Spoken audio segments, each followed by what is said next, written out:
Hello everyone, स्वागत है आपका वेदांगा इंस्टीट्यूट फॉर सिविल सर्विसेज में। अक्टूबर का महीना भारत के शेयर बाजार के लिए काफी नकारात्मक रहा है। 1 तारीख से लेकर 17 अक्टूबर तक लगभग $8 बिलियन पैसा भारतीय शेयर बाजार से निकाल लिया गया। अब इसको लेकर काफी चर्चा थी भारतीय मीडिया में कि ऐसा क्यों हो रहा है कि एफआईआई यानी कि वे निवेशक जो कुछ समय के लिए या फिर 10% से नीचे पैसा भारतीय बाजार में निवेश करते हैं उनको एफआईआई निवेशक बोलते हैं। एफडीआई और एफआईआई में फर्क हम समझेंगे इस वीडियो में। लेकिन धीरे धीरे करके निवेशक पैसा भारतीय बाजार से निकाल रहे हैं और कुछ चर्चाएं ये थी कि अब चीन का जो बाजार है वो सुधार पकड़ रहा है। चीन में कुछ दिनों से मंदी जैसे हालात थे, धीरे धीरे चीन उभर गया है और अब चीन में जो है निवेशक पैसा लगाने के ज्यादा इच्छुक हैं। इस बात को भी समझेंगे कि आखिर निवेशक भारत से पैसा क्यों निकाल रहे हैं और निकाल रहे हैं तो किन किन देशों में वो निवेश जाके कर रहे हैं। सबसे पहले हमें एक खबर देखनी है। खबर देखिए, कई न्यूज सारे न्यूज़पेपरों ने लगभग कवर की है। मिंट की खबर है कि FII pulling out India is not a surprise but where is their money going. ठीक है कि ये कोई सरप्राइज नहीं है, लेकिन भारत का पैसा कहाँ जा रहा है इस बात का प्रश्न चिन्ह जरूर है। ठीक है, देखिए सबसे पहले एफआईआई और एफडीआई को अगर हम समझें कि अगर कोई विदेशी निवेशक भारत में किसी कंपनी में 10% से ज्यादा शेयर खरीदता है या 10% से ज्यादा शेयर खरीदता है तो एफआईआई नहीं होता, वो एफडीआई में होता है, फॉरेन डायरेक्ट इन्वेस्टमेंट होता है। और लेकिन अगर 10% से नीचे खरीद रहा है तो वो एफआईआई होता है। ठीक है, और इस पैसे एफआईआई में भारत में बड़ी तादाद में निवेश होता है ताकि यहाँ से पैसा कमा के निकला जा सके। अब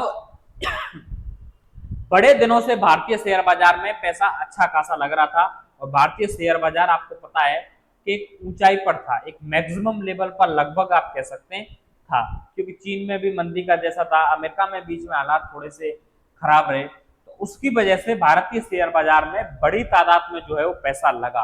अब जब पैसा लगा तो निवेशक का काम है पैसा लगाया तो जैसे उसको प्रॉफिट होगा वो शेयर बेचेगा, पैसे वो कहीं और लगाएगा। एक दूसरा रीजन ये होता है कि एक निवेशक अगर पैसा बाजार में लगा रहा है और उसको पता चला कि अब दुनिया के बाजार लगभग स्टेबल होने, चीन स्टेबल हो गया है, इंडोनेशिया में भी स्टेबिलिटी है, तो एक ही जगह पैसा न लगाकर उस पैसे को इंडिया से निकालकर बाकी जगहों पर लगाया जाए। और यही इस समय हो रहा है कि काफी निवेशकों ने अपने पैसे को डाइवर्ट किया है चाइना, इंडोनेशिया और आपका साउथ कोरिया की मार्केट में, क्योंकि इन बाजारों में भी अब स्थिरता आ गई है। भारतीय बाजार में उनको प्रॉफिट जो था उन्होंने कमा लिया है, लेकिन एक क्षणिक समय मिनट में भी आप देखेंगे तो ये कहा गया है कि FII pulling out of India is not a surprise. ये कोई सरप्राइज नहीं है जो ये ऐसी मेंटेलिटी बनाई जा रही है कि इंडिया से नाराज होकर निवेशक जो है वो चीन में जा रहे हैं, उनकी कुछ मेंटेलिटी में बदलाव हो रहा है। ठीक है, ऐसा नहीं है, क्योंकि निवेशक को यहाँ मैक्सिमम पैसा मिल चुका है। चीन और साउथ कोरिया, इंडोनेशिया के बाजार अब स्टेबल हो रहे हैं, तो यानी कि वहां उनको अब ज्यादा पैसा मिलेगा। तो कुछ समय का मार्केट फ्लो होता है, क्योंकि एफआईआई आप समझते हैं कि 10% से नीचे का निवेश है, शेयर बाजार में निवेश किया, उसको बेच दिया। ठीक है, लेकिन इससे इंडिया को देखिए, ये देख सकते हैं आप 98,000 करोड़ रुपए सेल ऑफ बाय एफआईआई इन अक्टूबर। ठीक है, मिड स्मॉल कैप इंडीज 9 इन 7 डेज, यानी कि लगभग आप समझ लीजिए कि 1 से लेकर 17 तारीख तक लगभग 15 से 20 दिन के अंदर अंदर लगभग इतना पैसा हमारे बाजार से जो है वो निकल चुका है। सारे इन्होंने खबर को बड़ी प्रमुखता से छापा है और लगभग पैसा इतना ही सबने बताया है कि 98-97 हजार करोड़ रुपए से लेके और आपका 1 लाख करोड़ रुपए के आसपास पैसा जो है ये चला गया है। देखिए, ये पैसा किसी एक मार्केट में नहीं गया है। ठीक है, ये पैसा चाइना में भी गया है और पैसा इंडोनेशिया में भी गया है, क्योंकि यहाँ की मार्केट्स में अभी जो पैसा है उसके बढ़ने के चांसेस ज्यादा हैं।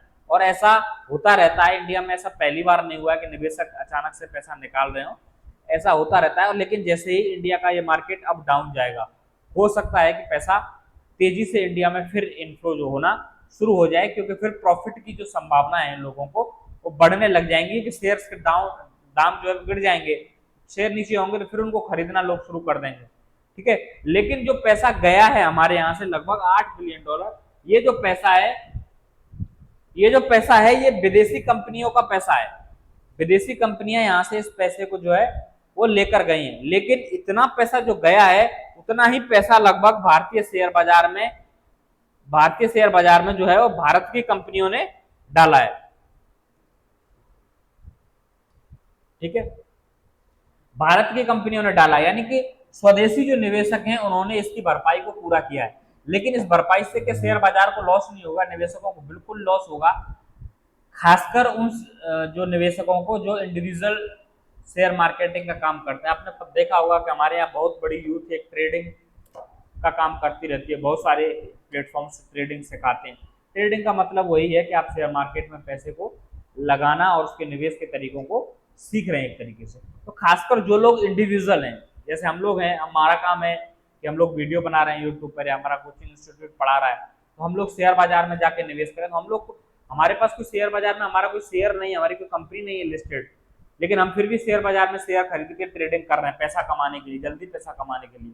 तो ऐसे लोगों को बड़ी तादाद में लॉस चला जाता है। पिछले महीने ही आपने देखा होगा कि सेबी ने एक रिपोर्ट जारी की थी कि जो लोग इंडिविजुअल यानी कि व्यक्तिगत तौर पर पैसा लगाते हैं, 100 में से 90 लोगों का पैसा, एक भी छोटा आंकड़ा नहीं है, 100 में से 90 लोगों का जो पैसा है वो डूब जाता है। ठीक है, इतनी बुरी तरीके से हमारे यूथ को प्रभावित कर रहा है। इसलिए ज्यादा चर्चा में रहा कि भारत से पैसा निकल कर जा रहा है, चाइना जा रहा है, चाइना की मार्केट स्टेबल हो गई। हाल ही में बॉर्डर पर भी दोनों देशों में शांति आ गई, तो निवेशकों को विश्वास हो गया कि नहीं, चाइना में सब कुछ कुशल मंगल होगा। ठीक है, तो ये सब सारी चीजों को लेकर ये अफवाहें थी। ये एक क्षणिक भर का है, 1 महीने के आसपास ये सब रहेगा, उसके बाद फिर वापस फ्लो हो जाएगा। और ये मार्केट को कोलैप्स करने के भी तरीके से होते हैं कि आप पैसे को निकाल लीजिए, तेजी से शेयर्स जो है कंपनियों के डाउन जाएंगे और फिर किसी दूसरी कंपनी के माध्यम से आप उन शेयर्स को खरीद लीजिए। हालांकि ऐसी संभावना इसमें नहीं है, लेकिन इस तरीके की घटनाएं होती रहती हैं। शेयर्स को जानबूझ के अप एंड डाउन कराने के प्रयास शेयर मार्केट में होते रहते हैं। लेकिन ये विदेशी निवेशकों का जो है एक फैलाव है, जिसको चाहते हैं कि हम चाइना और अदर देशों में भी पैसा लगा के रखें, एक मार्केट में पैसा ना रखें, तो अगर इंडियन मार्केट कोलैप्स हो जाएगा तो समस्या आ जाएगी। जो अफवाहें हैं कि मार्केट कोलैप्स हो गया है, शेयर बहुत तेजी से डाउन हो रहे हैं, सेंसेक्स बहुत तेजी से डाउन हो रहा है, ये कुछ समय की घटनाएं हैं, इनमें जल्दी ही आपको इम्प्रूव देखने को मिलेगा। और यही खबर जो है आपकी वो मिंट ने छापी है, सही तरीके से इसको किया है कि ये कोई सरप्राइज नहीं है। बाकी न्यूज़पेपर्स में आप देखिएगा तो काफी चिंता के नजरिए से जो है इसको देखा गया है कि भाई देखिए 15 दिन में इतना बड़ा अमाउंट जो है चलेगा, लेकिन मिंट ने क्लियर कहा है कि it is not a surprise, ये कोई सरप्राइज नहीं है, ये सब होता रहता है मार्केट में, इतने बड़े बाजार में इस तरीके की घटनाएं हैं।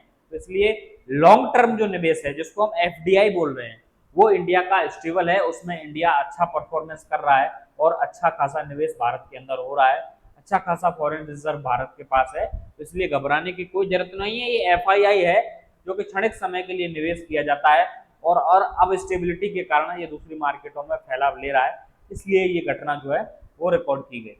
तो ये थी एफआईआई और एफडीआई से संबंधित जो शेयर मार्केट में उथल पुथल चल रही थी उससे रिलेटेड। अगर इसमें कोई और अपडेट आएगा तो आपको मिलेगा अगली वीडियो में। इस वीडियो में बस इतना ही, तब तक के लिए नमस्कार।